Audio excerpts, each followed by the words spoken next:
Well, after sailing for 8 years, I finally arrived at my destination in the Philippines. And so my boat was in a beautiful little bay, and the bay is very sheltered.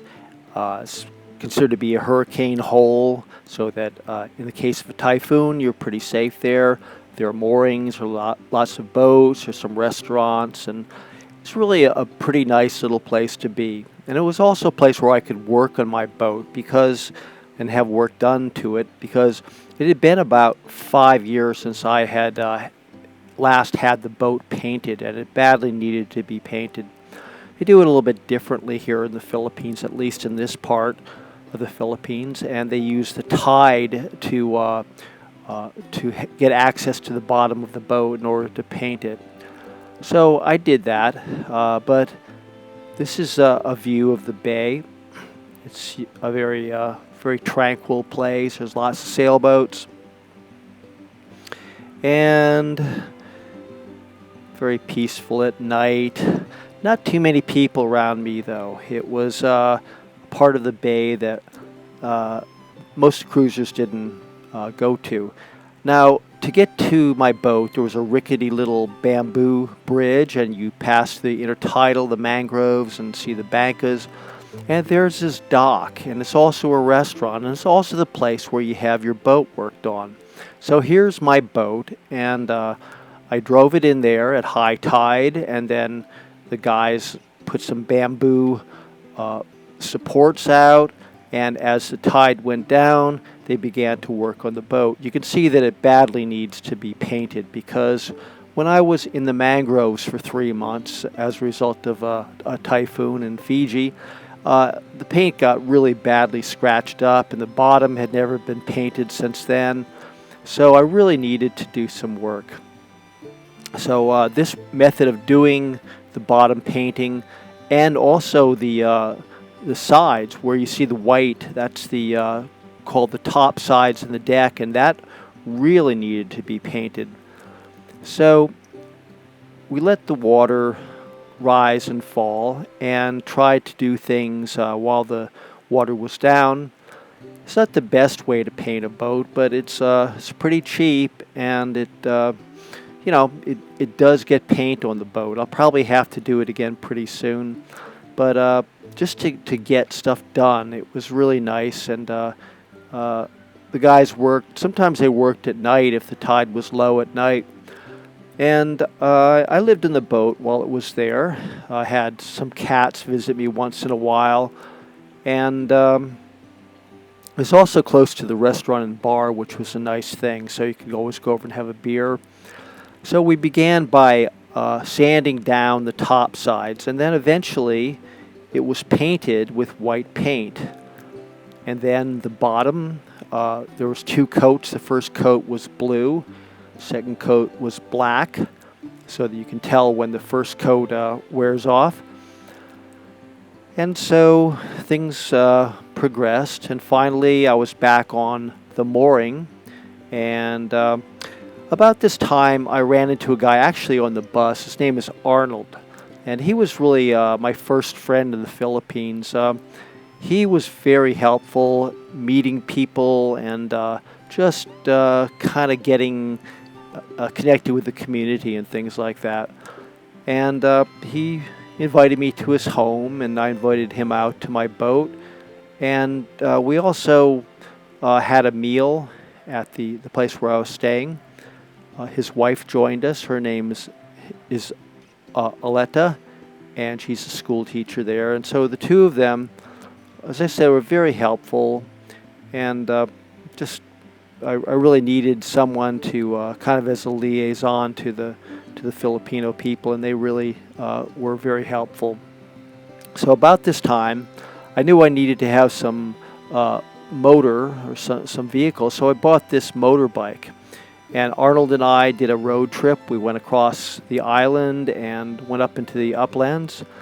And then Arnold helped me for my birthday. We had a little birthday celebration. Here you see them cutting up a tuna because we had some sashimi. Here's some of the neighborhood kids. We also occasionally would go around the corner from where the boats are and have, in this case, it was sort of a little barbecue. A bunch of the people from the boatyard joined us, and there's kind of a little cave there. It's really nice. And this boat, it's actually an old fishing boat. This is actually where I used to do a lot of swimming. Now, these people here, it's a family. The lady in the yellow dress there is named Palong. She helped me in my boat quite a bit. They had this feast one day, and this is their house. You can see like they have a fish pen in the backyard. I also got into hiking around this time, and I met some people, and like every week we would go up into the hills and the mountains and see different things. It was really nice just to get some exercise, to get into walking again. Some great scenery, and there were some rivers and some waterfalls to explore.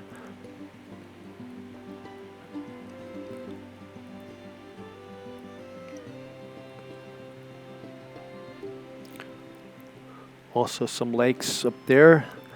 Now about this time, I met a guy in Guam. Unfortunately, I don't have a picture of him, but he invited me up to where he lives in Tugigarao, and this is Tugigarao, and I went to a cave up there, and the Philippines actually made a church out of the cave, and they built some.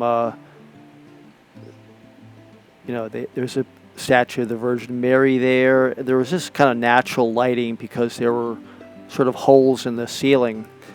My friend's name is Mike, and he actually lives in the Philippines right now up in Tugigarao. He's a really nice guy. He actually gave me the kayak that I have, and this is a friend of his.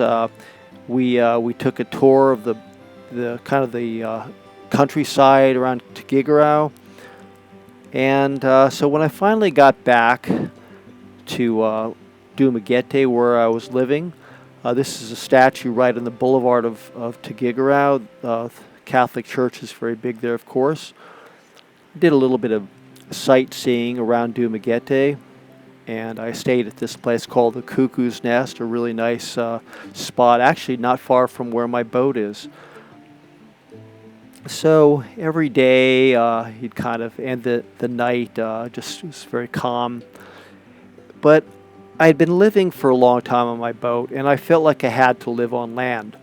And I was fortunate to find this place, this beautiful place by the ocean, and just a small little, really kind of a hut, no air conditioning, but it just had beautiful landscaping. There was a pool there. And the best thing about it was the ocean was only about 100 feet away. And I just loved living here. It's just such a calm place. I don't know how much longer I will be here, but I've really enjoyed my time here.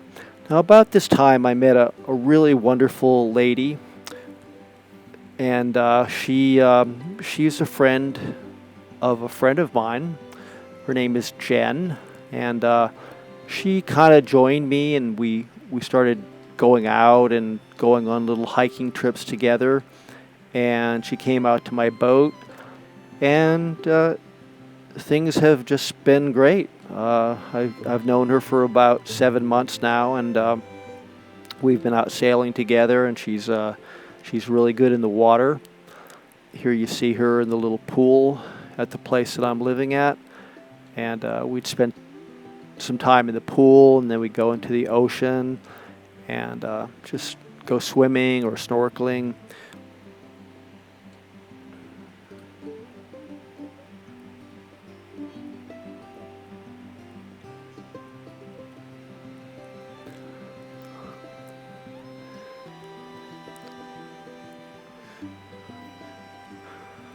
So as I said, Jen and I really seem to get along pretty well. And we started to go hiking, and this is our first camping trip. We went up above the city of Dumaguete, built a fire. We had a tent. We actually rented a tent, but we bought one after that. And so it was very nice. You could see the skyline of the city, and you could wake up in the morning and have some coffee and look down and see the ocean.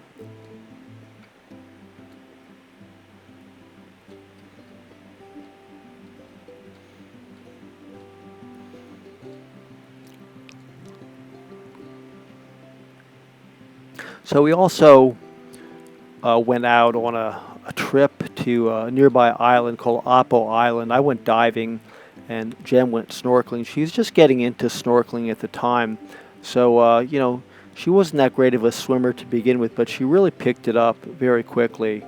And before long, she was, well, here's a video of her, one of her first attempts to dive down. She's much better now.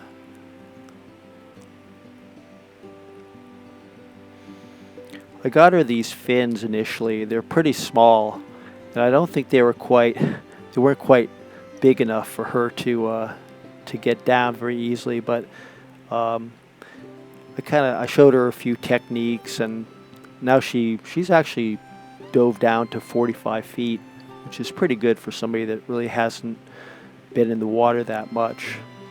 So this was like the first video I took of her snorkeling. I think I'm going to be getting her certified for scuba diving pretty soon, so that'll be an interesting thing to experience. I'm not sure what she's looking at right here, but she seems to be pretty interested in it.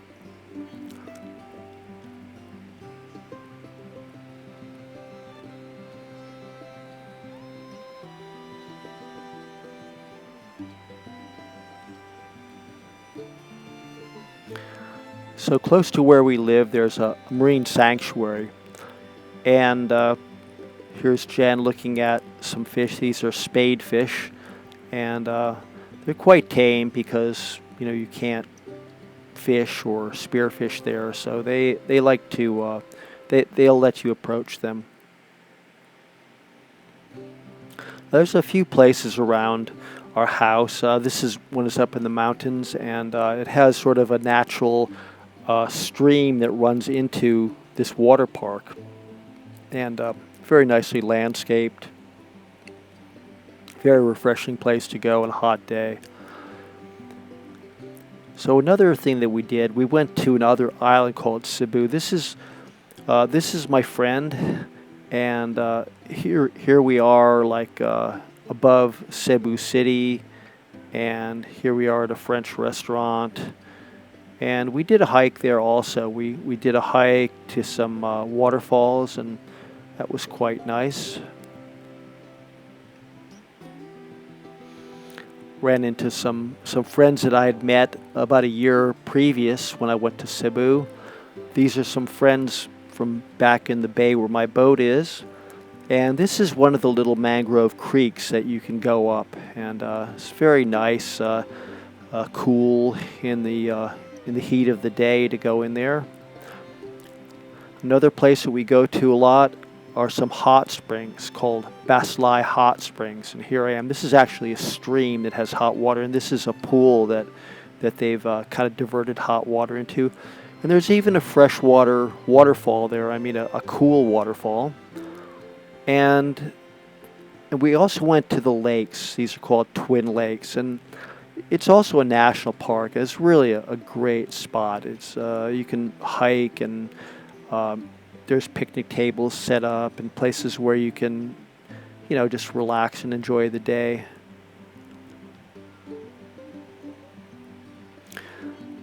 So Jen came out to my boat pretty soon, and she seemed to like it a lot. I actually put her to work one day in the front of the boat doing some painting, but I also kind of rewarded her with here she's in a kayak. And back in Darwin, where my house is, these guys are fishing. They're actually pulling a net, catching small fish. And this is looking out. Jen's family came over and we had a barbecue here. She's barbecuing some chicken. And here we are sitting around the table. That's her mom and papa and her brother. And then they came out to the boat, and they kind of just, they didn't spend that much time, but this is mom and papa. And then we bought a little tent, not a very fancy one, but we've gone a couple of times. It's really nice. A little different than camping back in the United States, but still very nice. This campground was close to a stream, so we made a little fire, and it was all very nice. It was all very casual. Jen even met a lady who was doing her laundry there, and she helped her out a little bit. So overall, I've been pretty happy lately. Things are going pretty well for me, and I hope to continue just enjoying myself here. I'm going to keep making these videos, but they're going to be sort of live from now on, because I'm going to begin sailing again through the Philippines, partially for some research purposes and also for enjoyment, but I will definitely keep making videos. So hope you like this, and if you want, just maybe consider subscribing, and I will see you later.